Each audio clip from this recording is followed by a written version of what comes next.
Good morning all of you. कैसे हैं आप लोग? सीख रहे हो, समझ रहे हो, आगे बढ़ रहे हो। आज का टॉपिक भाई बहुत ही एक्साइटिंग और बहुत ही इंटरेस्टिंग है। देखो सर, क्या ऐसा क्या इंटरेस्टिंग लिया है। देखो भाई, बहुत लोग मुझसे ना एक कुछ चीज़ पूछते हैं, सर जॉब को कब मैं क्विट कर दूं। ये क्वेश्चन ना मतलब हर दूसरे इंसान का होता है। सर मैं ना जॉब को क्विट करना चाहता हूँ, मैं अपने बॉस से परेशान हो चुका हूँ और अब मेरे से जॉब नहीं हो रही है, क्या मैं जॉब क्विट कर दूँ? या मैं सर अब मैं ना कुछ ऐसा बता दूँ जिससे मैं जॉब क्विट कर सकूँ। ये दोनों क्वेश्चन है, ठीक है। और ये दोनों क्वेश्चन को इन डिटेल आज डिस्कस करने वाले हैं कि जॉब को कब क्विट करना चाहिए और कब हमें उसे क्विट नहीं करना चाहिए, क्या रास्ता है उसको क्विट करने का और क्या तरीका है उसको हम लोग कैसे अपनी ट्रेडिंग में जाके अपनी ट्रेडिंग को एक बड़ा इनकम सोर्स बना के हम अपने जॉब से बाहर निकल सकते हैं या नहीं निकल सकते हैं, तरीका क्या है, वो सब चीज़ें मैं आज आपसे डिस्कस करने वाला हूँ, ठीक है। अब देखो, फोकस यहाँ पे रखना, वीडियो आपके लिए बहुत ही ज़्यादा लर्निंग और प्रैक्टिकल लर्निंग वाली होने वाली है। तो सबसे पहले वीडियो को लाइक कर दो। आप लोग लाइक करने में बहुत ज़्यादा कंजूसी करते हो मेरे भाई, तो वीडियो को लाइक कर दो। इसी टाइप की लर्निंग वीडियो आपको लगातार मिलती रहे, इसलिए चैनल को आप अभी के अभी सब्सक्राइब कर दो, ठीक है। बेल आइकन दबा दोगे तो आपको कोई भी वीडियो जो है आपसे मिस नहीं होगी, ठीक है। अब देखो भाई, सिस्टम क्या है, सिस्टम समझने की कोशिश करो, आपको सब चीज़ें समझ में आएंगी। देखो, जॉब जो होती है वो आपको सबसे पहले, हम लोग जॉब करते क्यों है इसके पीछे फंडामेंटली समझने की कोशिश करना। इससे हमें मिलती है एक मंथली सैलरी, ठीक है, समझना बात को। इससे हमें क्या मिलती है कि मंथली सैलरी मिलती है ना। ये मंथ की हमारी जो सैलरी आती है, मंथली सैलरी जैसे हम लोग बोलते हैं, इससे हमारे मंथली जो बिल्स होते हैं, मंथली जो हमारे एक्सपेंसेस होते हैं वो पूरे होते हैं। अब क्या है, अब हम आ रहे हैं सर ट्रेडिंग में, ठीक है, पूरा समझना है इसको, है ना। अब हम आ रहे हैं ट्रेडिंग में और जॉब हम छोड़ चुके हैं, now we have no job, तो हमारे पास ये भी नहीं होगा और ये भी नहीं होगा। बिल्कुल समझ रहे हो बात को, आ रही बात समझ में। कहाँ पे फोकस करना चाहिए? देखो, दोनों चीज हमारे पास नहीं है। अब हम जो है फोकस है पूरी तरह से डिपेंड है ट्रेडिंग पर। अब ट्रेडिंग के अंदर जो प्रॉब्लम है ना, वो क्या है भाई? ट्रेडिंग के अंदर सबसे बड़ी प्रॉब्लम है कि हम इसके अंदर कहीं ना कहीं हमें मंथली जो एक्सपेंसेस होते हैं या मंथली सैलरी जो होती है, ठीक है, वो हमें यहाँ मिलती नहीं है। अब क्या है, जो लोग जॉब छोड़कर यहाँ पे आ रहे हैं और जिसके पास मंथली एक्सपेंसेस हैं, भाई नॉर्मल सी बात है, अगर आपकी शादी हो चुकी है, ठीक है, अगर आप जो है एक जिसे बोलते हैं ना कि एक खुद के खर्चे उठाते हो, ठीक है, तो भाई आपके पास ना ये चीज़ नहीं होगी, मंथली सैलरी नहीं होगी तो मंथली बिल्स कहाँ से दोगे? तो यहाँ पर क्या है, हमें मंथली सैलरी नहीं मिलने वाली। इस चीज़ को जितनी जल्दी आप एक्सेप्ट कर लोगे, कुछ लोग ना आपको ऐसे भटका रहे हैं कि यार मंथली सैलरी आपको मिल जाएगी, ठीक है। कुछ लोग ऐसे निकाल रहे हैं कि आपके पास अगर 20 लाख रुपए का कैपिटल होगा, 25 लाख रुपए का कैपिटल होगा, तो अब मंथली सैलरी बना देंगे। भाई मेरे पास ऑलमोस्ट 1.5 CR के आसपास का कैपिटल है, ठीक है, और मैं उस पर ट्रेडिंग भी करता हूँ, इन्वेस्टिंग भी करता हूँ, लेकिन मैं आपको शोर्ट कह सकता हूँ कि भैया आपके पैसे बनेंगे, नो डाउट आप साल के एंड में बहुत अच्छा पैसा बना सकते हो अगर आपने सही तरीके से लर्निंग की है। लेकिन अगर मेरे से कोई ये बोले कि आप 12 के 12 महीने पैसे कमाते हो, नहीं सर, ये आपके लिए सामने बहुत बड़ा झूठ है। आप हाँ 9 से 10 महीने तक, 9 महीने 8 महीने 10 महीने के बीच में आप पैसा बनाओगे। 2-3 महीने ऐसा होगा जब आपके हाथ में कुछ नहीं होता। क्यों भाई? सही बात है, ट्रेडिंग में अगर हम हर महीने पैसा बनाने लग जाएंगे तो यार खुद सोचो कि कोई और दूसरा काम क्यों करेगा। देखो मैं आपको बताऊं, मैं अपनी प्राइस एक्शन ट्रेडिंग के बारे में बताता हूँ आप सबको, है ना। प्राइस एक्शन ट्रेडिंग के अंदर क्या होता है, देखो समझना कोशिश करना, इसको बिजनेस से पूरा समझाऊंगा मैं आपको ना। प्राइस एक्शन ट्रेडिंग में क्या होता है, जैसे मान के चलो हम 10 स्टॉक में फोकस करते हैं, तो 10 में से क्या होगा, 10 में से मेरे क्या होगा, लगभग मैं बोलूँ 4 के अंदर तो स्टॉप लॉस हिट होना ही होना है, ठीक है, होना ही है, कोई दिक्कत नहीं है। 4 में हमें ऐसा मिलेगा कि भाई हमें 1:2, 1:2.5, है ना, 1:2 या 1:2.5 के आसपास हमें दे देगा, ठीक है। लेकिन 2 स्टॉक कोई ऐसे आएंगे, जो मैंने अभी आपको फ्राइडे को डाला था, शायद आपको सबको याद होगा, ABB जैसा, है ना। 2 स्टॉक ऐसे आएंगे जहां पर आपको 1:4 और 1:5 तक मिल जाएगा। तो हमें क्या होता है, ओवरऑल एक अच्छे खासे गेन में होते हैं। कई बार जो एसएल होते हैं वो 4 की जगह पे 5 हो जाते हैं, 5 की जगह पे कई बार वो 6 भी हो जाते हैं, और कई बार यहाँ पे 2 जो स्टॉक आने थे वो 2 की जगह पे सिर्फ 1 आता है। तो ये प्रोबेबिलिटी है, ये ऊपर नीचे होता रहता है ना। कई बार यहाँ पे होगा एसएल सिर्फ 3 बार होंगे और यहाँ पे हमें अच्छा खासा अंक मिल जाएगा, 5 बार यहाँ पे हमें अच्छे ये मिल जाएंगे, और कई बार यहाँ पे हमें 3 जो है बड़े, जो बोलते हैं ना कि बड़ा मूवमेंट 1:4 वाला मूवमेंट जो है 3 स्टॉक में मिल जाएगा। तो हर 10 पे जो आपको नई कहानी दिखेगी, ठीक है। लेकिन अगर मैं इसको लॉन्ग टर्म में देखूँ, लॉन्ग टर्म मतलब कि अगर मैं इसको थोड़े बड़े नंबर्स पर देखूँ कि भाई 1000 के नंबर पे देखूँ मैं कि 1000 नंबर है, अगर 1000 में से देखूँ तो 1000 में से वही होगा कि 400 में हमारे स्टॉप लॉस हुए हैं, 400 500 में हमारे स्टॉप लॉस हुए हैं।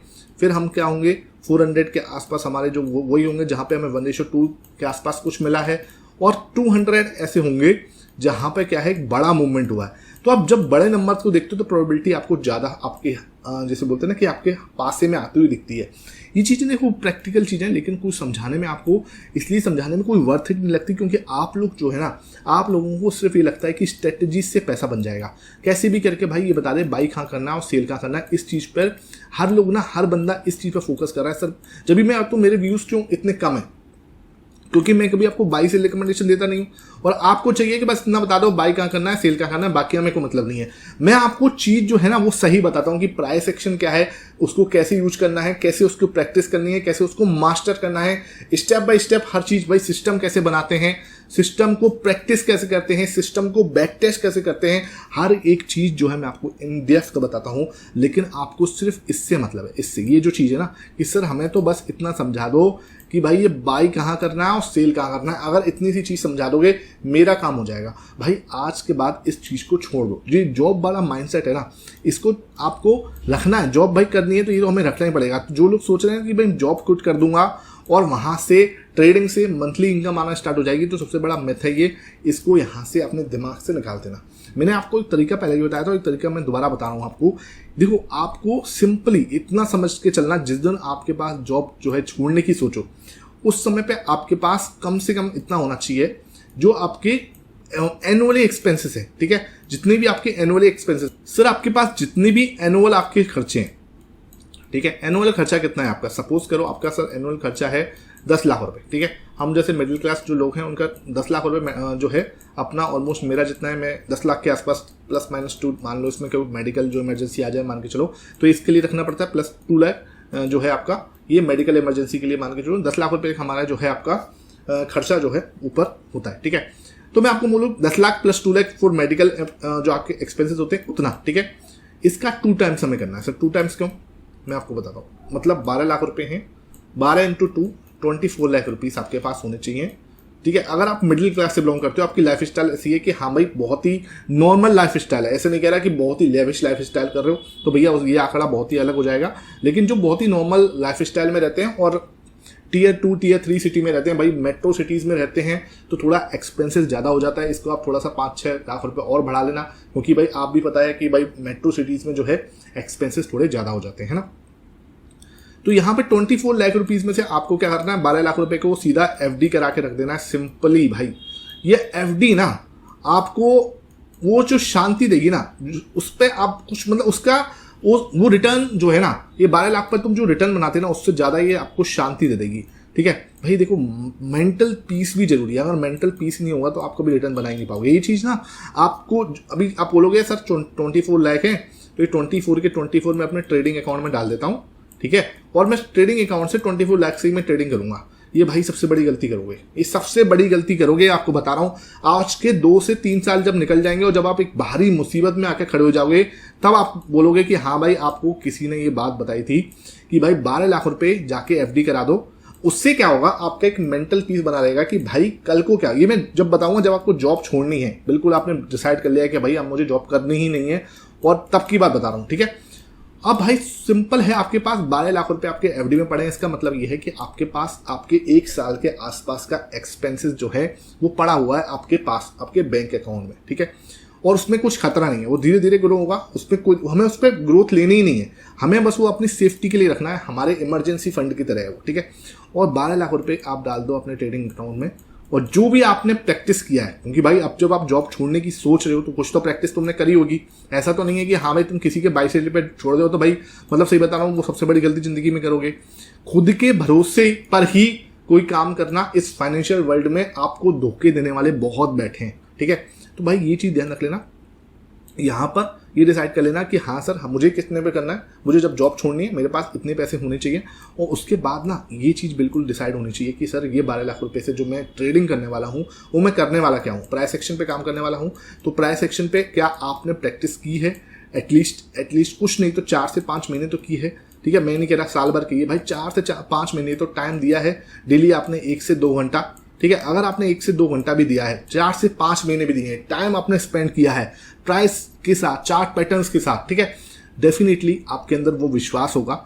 और वो विश्वास जो है ना, वो अपने आप, ये जो जॉब जो पूछते हैं ना सर जॉब कब छोड़नी है, जॉब कब क्विट करनी है, भाई मेरी जॉब है ना छोड़ी नहीं जाती, जॉब अपने आप छूट जाएगी। वो एक ऐसा मतलब जब आप अपने ट्रेडिंग में इतना ज़्यादा इन्वॉल्व हो जाओगे ना, वहाँ से पैसा आना, आपको फ्लो आना स्टार्ट हो जाएगा और आपके पास एक माइंडसेट बन जाएगा कि हाँ यार अब मेरा यहाँ से पैसा जो है बनना स्टार्ट हो गया। ये जॉब आपका अपने आप ही, ये जो लाइन है ना अपने आप ही यहाँ बीच में से कट जाएगी और आप पूरा फोकस यहाँ कर रहे होगे, ठीक है। जॉब हमेशा ध्यान रखना, ये छोड़ी नहीं जाती, ये अपने आप ही एज अ प्रोसेस वो छूट जाएगी, ठीक है। जब हम लोग जैसे देखते हैं ना कि भाई कोई इंसान है, जैसे पहले मैं कोई काम करता था, जैसे सपोज करो पहले मैं टीचिंग करता था, ठीक है, मुझे टीचिंग करना पसंद है, मैं पढ़ाता था पहले, है ना। लेकिन क्या हुआ, जब मैं ट्रेडिंग में आया, स्टॉक मार्केट में आया, तो मैंने क्या है, जब उसको सीखने के चक्कर में मैंने ये छोड़ दिया, बिकॉज मुझे अंदर से इसका इंटरेस्ट खत्म हो गया था और यहाँ पे मेरा इंटरेस्ट बहुत ज़्यादा जैसे बोलते हैं शिफ्ट हो चुका था, ठीक है। तो यहाँ पे जब मैं ट्रेडिंग में मेरा इंटरेस्ट जो डेवलप हुआ, शिफ्ट हुआ, मैं सीखा, समझा, गिरा, फिसला, दौड़ा, सब कुछ हुआ, ठीक है। उसके बाद कहीं जाके हम एक लेवल पे पहुंचे कि हाँ भाई ठीक है, अब हम इसको छोड़ सकते हैं पूरी तरीके से और इस पर शिफ्ट हो सकते हैं। तो ये चीज़ होती है, आप अपने जो प्रोफेशन है उसको आप छोड़ोगे नहीं, वो टाइम के साथ आप अपने आप ही क्विट हो जाएगा। ये चीज़ शायद आपको समझ में आएगी। फिर भी आपका कोई डाउट रह गया है, नीचे कमेंट सेक्शन में पूछना, मैं डेफिनेटली आपके जो भी डाउट होगा उसको दूर कर दूंगा, ये मेरा आपसे प्रॉमिस है। इसी टाइप की लगातार राइट माइंडसेट के ऊपर, देखो माइंडसेट ना सबसे ज़्यादा की पॉइंट है, ठीक है। और इसको जरूर मतलब ये कुछ लोग कहेंगे सर आप ना ये आपने पहले भी बताया था, आप दोबारा क्यों बता रहे हो। मेरे भाई देखो ये चीज़ें ना आप रिपीटेडली सुनोगे, माइंड के अंदर जाने दोगे, तभी जाके काम होगा। अदरवाइज आप सोचो माइंडसेट अगर एक दिन में चेंज हो जाता तो बात ही क्या थी। माइंडसेट नहीं होगा चेंज भाई, इसको चेंज होने में 2-2 साल 3-3 साल लग जाते हैं। ट्रेडिंग स्ट्रेटेजी को सीखने में कितना लगेगा भाई, 1 दिन सीख लेगा, 2 दिन में सीख लेगा, 10 दिन में, 20 दिन में, 25 दिन में, 1 महीने में सीख लेगा। लेकिन माइंडसेट डेवलप होते होते 2 से 3 साल का टाइम लग जाता है, वो भी तब जब आप उसके ऊपर सही में काम कर रहे हो, ठीक है। आई होप ये सेशन आपको समझ में आया हो। कोई भी डाउट है नीचे कमेंट सेक्शन में पूछना और अपना प्यार जो है नीचे, फीडबैक जो है, अपना सपोर्ट जो है जरूर नीचे देना। इस मोटिवेशन से मुझे हमेशा एक की मिलती है, एक जैसे बोलते हैं ना कि मुझे एक किक मिलती है, उसको मैं जिससे मैं अपना आगे लेके जाता हूँ, ठीक है। Thank you for watching this video.